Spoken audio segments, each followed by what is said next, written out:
Now, the Philippine government is hoping to set the record straight when it comes to the human toll in its controversial war on drugs. In a news briefing, it calls real numbers. Officials provided updated figures related to the crackdown, including over 5,500 deaths during official police operations. They said those deaths were due to police acting in self-defense.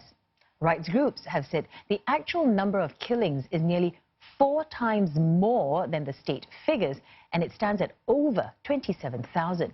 And this all comes after the UN Human Rights Council voted to conduct a review on Manila's anti-drug campaign. Gwenna Bernal tells us more.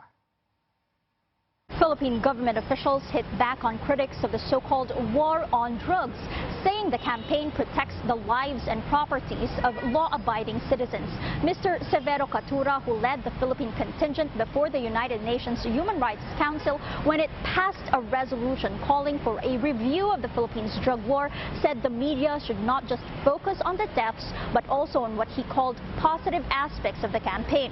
Among them, the 1.3 million drug users who surrendered to the state, the over 2,000 children linked to drug activity who were rescued by the state, the over 7,000 administrative cases against police officers that were resolved, and the over 7,000 high-value drug trafficking targets who were arrested.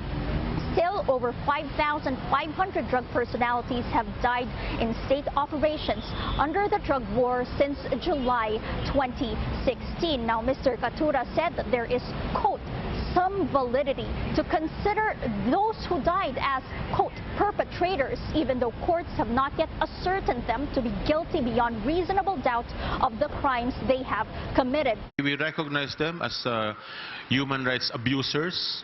That perhaps is also a good effort to focus on the victims of these drug addicts, drug dealers, and perhaps to get the complete picture. The government update coincides with the release of a report by the United Nations Office on Drugs and Crime that urges Southeast Asian states to look at illicit activities in terms of supply and demand, to look at them not just as a law enforcement matter, but to employ strategies that will effectively curb demand. However, a July 8th report by Amnesty International says that Philippine rehabilitation programs for drug users are, quote, woefully inadequate, and so victims of drug addiction do not get the help they so need.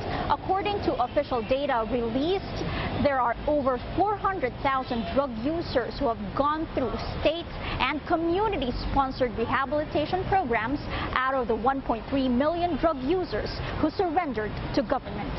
Gwenna Bernal, CNA, Manila.